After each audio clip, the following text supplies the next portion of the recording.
உங்களுக்கு ரொம்ப சிம்பிளான சுவையான ஆலு பாலக் 15 நிமிஷத்துல ரெடி பண்ணணுமா, அதுவும் வீட்டிலேயே? அப்ப வாங்க என்னோட இந்த ஆலு பாலக் ரெசிபியை பார்க்கலாம்.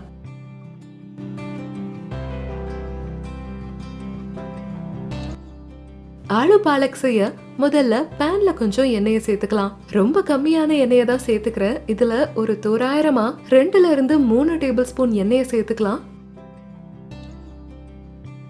இது கூட 1 டீஸ்பூன் சீரகம் சேர்த்துக்கிறேன். 1/2 டீஸ்பூன் பெருங்காயத்தை சேர்த்துக்கிறேன்.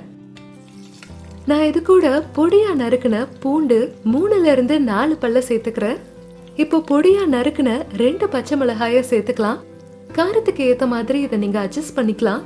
பேசிக்காவே இது ஒரு சிம்பிளான ரெசிபி. இதுக்குன்னு தனியா எந்த ஒரு கிரேவியும் செய்ய போறது இல்ல. உங்க வீட்டுல இருக்கிற பொருட்களை வச்சு நீங்க இந்த டிஷ்ஷை ரொம்ப வேகமா செஞ்சிடலாம். நான் இங்க ஒரு மீடியம் சைஸ் வெங்காயத்தை பொடியா நறுக்கி எடுத்திருக்கேன். இப்போ இது கூட உப்பை சேர்த்துக்கலாம். அதனால வெங்காயம் சீக்கிரமாவே வெந்துடும்.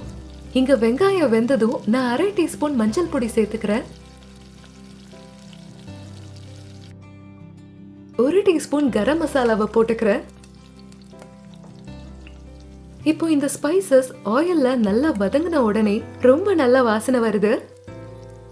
இப்போ 1 டீஸ்பூன் கொத்தமல்லி தூளை சேர்த்துக்கிறேன்.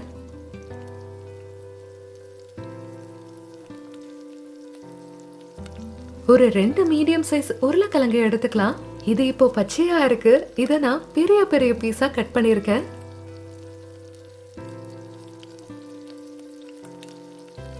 இந்த உருளைக்கிழங்கு கூட 1 டீஸ்பூன் சிவப்பு மிளகாய் தூளை சேர்த்துக்கலாம். இப்போ இந்த ஸ்பைசஸ் எல்லாம் உருளைக்கிழங்கு கூட நல்லா மிக்ஸ் ஆகிருக்கு. இப்போ இந்த நேரத்துல ஃப்ளேமை மீடியமா கம்மி பண்ணி வச்சிருங்க. அப்புறம் உருளைக்கிழங்கு பாதி வேகிற வரைக்கும் இதை நல்லா போட்டு மூடி வச்சிருங்க. உருளைக்கிழங்குகள் இன்னும் நல்லா வேகல. அதனால இன்னும் ஒரு 5 நிமிஷம் இதை நல்லா வேக வைக்கலாம். ஆனா இங்க பாத்தீங்கன்னா உருளைக்கிழங்கு நல்லா ஒரு கலர் வந்திருக்கு.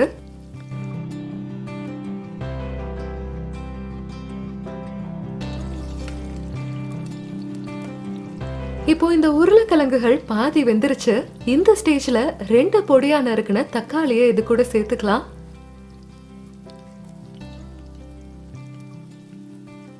தக்காளியை சேர்த்ததுக்கு அப்புறமா கொஞ்சம் தண்ணீரை ஊத்திட்டு, அதாவது ஒரு ஸ்பூன் தண்ணீர் சேர்த்தா போதும். இப்போ இதை மூடி வச்சிடலாம்.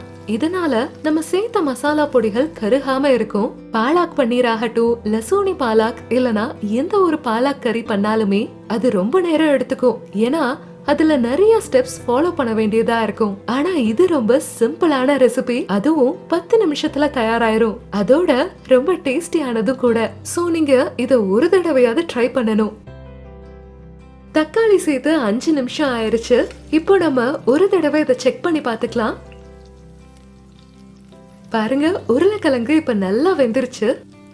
இந்த நேரத்துல நறுக்கி வச்சிருக்க கீரையை இது கூட சேர்த்துக்கலாம். கீரை வேகிறதுக்கு ரொம்ப நேரம்லாம் எடுக்காது. இப்போ இங்க பாருங்க, உருளைக்கிழங்கு கூட நம்ம ரொம்ப நிறைய கீரைய சேர்த்த மாதிரி இருக்கும். ஆனா அது அப்படி இல்ல. வெந்ததுக்கு அப்புறமா கீரை ரொம்ப கம்மி ஆயிடும். அதுக்கப்புறமா அது அவ்வளவா வெளியே தெரியாது. அதனால நான் இங்க ஒரு பெரிய கைப்பிடி நிறைய கீரைய கட் பண்ணி சேர்த்திருக்கேன்.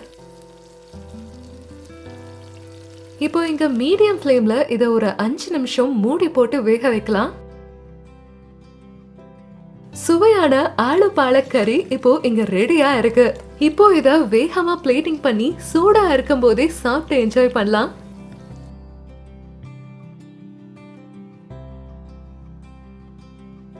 இப்போ இங்க ரெடி ஆயிருச்சு. ரொம்ப ஈஸியா சமைக்கக்கூடிய ஆனா ரொம்ப சுவையான ஆலு பாலக். இது நீங்க எது கூட வேணாலும் சாப்பிடலாம். ரொட்டி, சப்ஜி, பராத்தா, நான், குல்சா இப்படி எது கூட வேணாலும் சாப்பிடலாம். என்ன கேட்டா இது பிரெட் கூட வச்சு சாப்பிட்டா கூட ரொம்ப நல்லா இருக்கும்.